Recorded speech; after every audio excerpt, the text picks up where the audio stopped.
in Boots. Chapter 1. The Plumber Cat.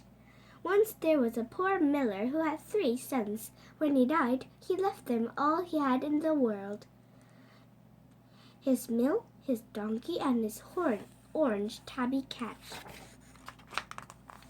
Before anyone could blink, the eldest son took the mill. Then the middle brother grabbed the donkey. Tom, the youngest, was left with the cat. "This isn't fair." He wasn't impressed. "You two can work together and learn a living," Tom grumbled. "What can I do with Puss? Maybe I'll have to eat him. Help! I need a plan fast." Later, when they were alone, Puss jumped onto Tom's lap. "Don't look so gloomy, master. Things are not as bad as they seem," he said with a purr. "Find me a bag and a pair of boots, and you'll see." Tom was astonished. Puss could talk. "I have one amazing cat." And then Tom remembered that he had often seen Puss using incredibly clever tricks to catch rats and mice. So Tom found Puss a leather bag and a shiny pair of boots. He gave him a cloak and a floppy hat too.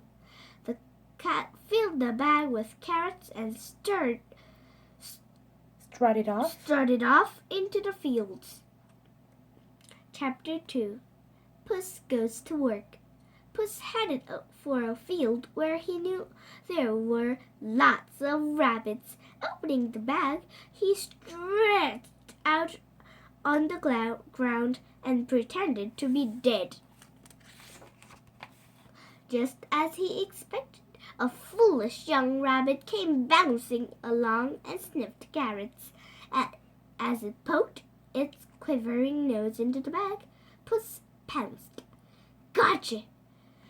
Puss was delighted with his catch. He marched straight to the palace and asked to see the king. In front of the throne, Puss bowed low.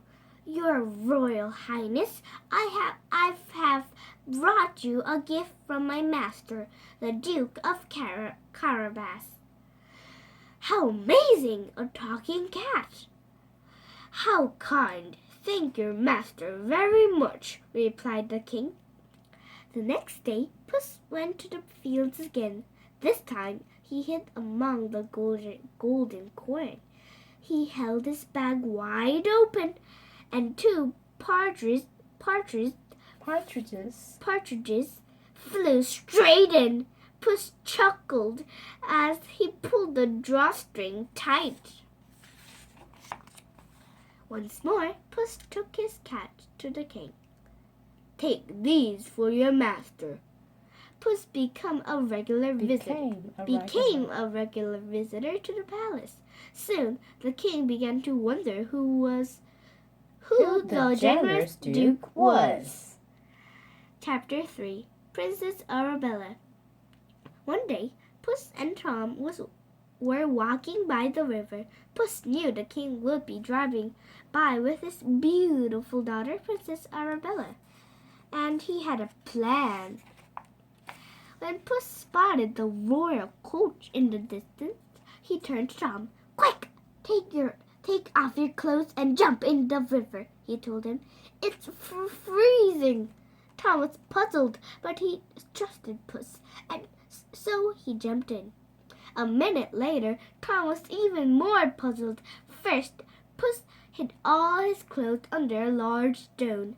Then he started to scream, "Help! Help! Please rescue my master, the Duke of Carabas!" As the royal coach came by, the king recognized Puss. "Guards, pull the Duke out of the water at once," he ordered. "Dreadful thieves attacked my master and stole his clothes," Puss explained. "That's terrible," said the king, "but I think I can help." He snapped his fingers and a servant ran up.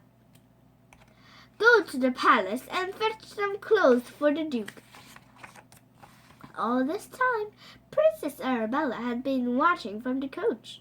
When she saw Tom in his fine new clothes, she jumped from her seat. He was so handsome. Duke of Carabas, this is my daughter, Princess Arabella. Does he mean me? Tom bent and kissed Princess Arabella on the hand. Oh, she gasped and smiled. The king insisted that Puss and the Duke join them on their drive. You go, master, said Puss, pushing Tom forward. I have some errands to run. Chapter 4. 40 fields. As the coach rumbled along, Puss raced ahead. He still had lots to do. Before long, he came to some men mowing a field. Puss clapped his paws.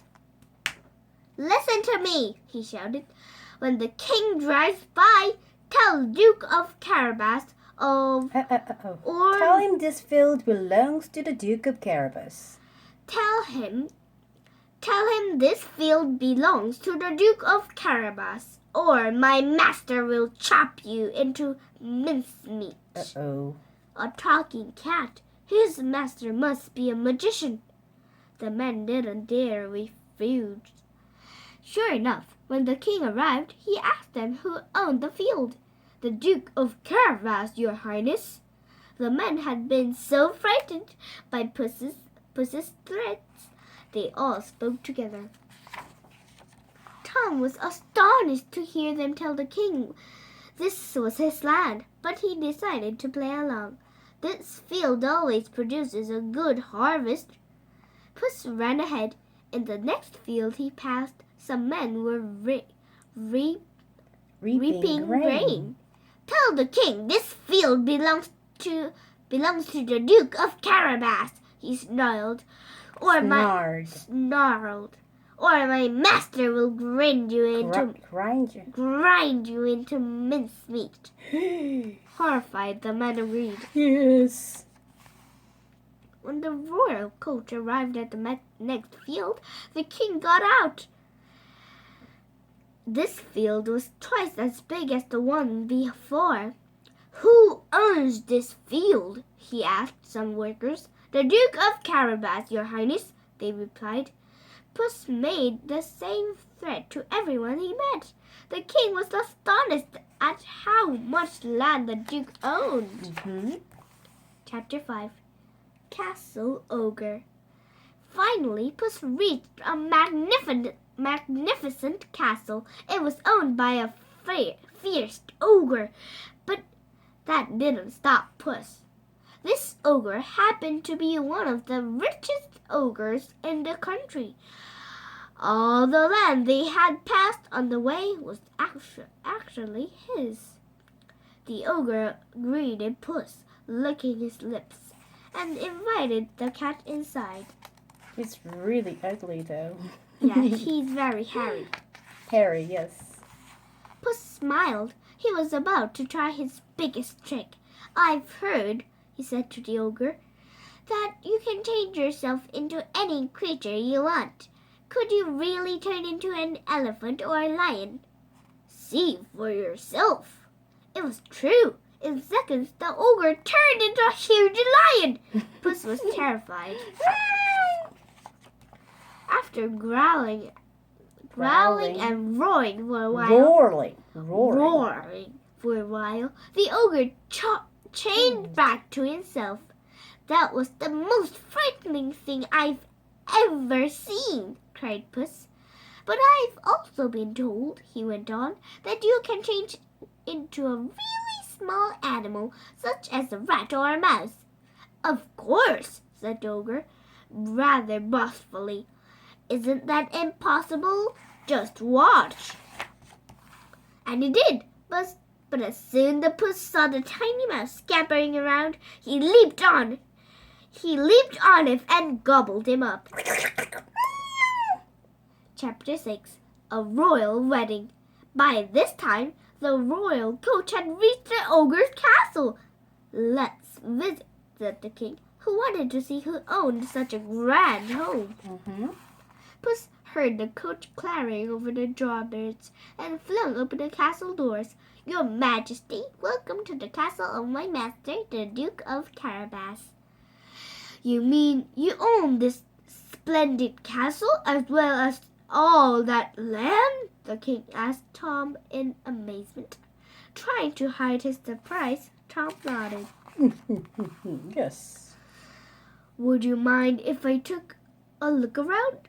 asked the king. "Not at all," said Tom. In the banqueting hall, a grand feast had been laid out for the ogre. The table was crammed with pies, meat, cheese, trifles, and cakes.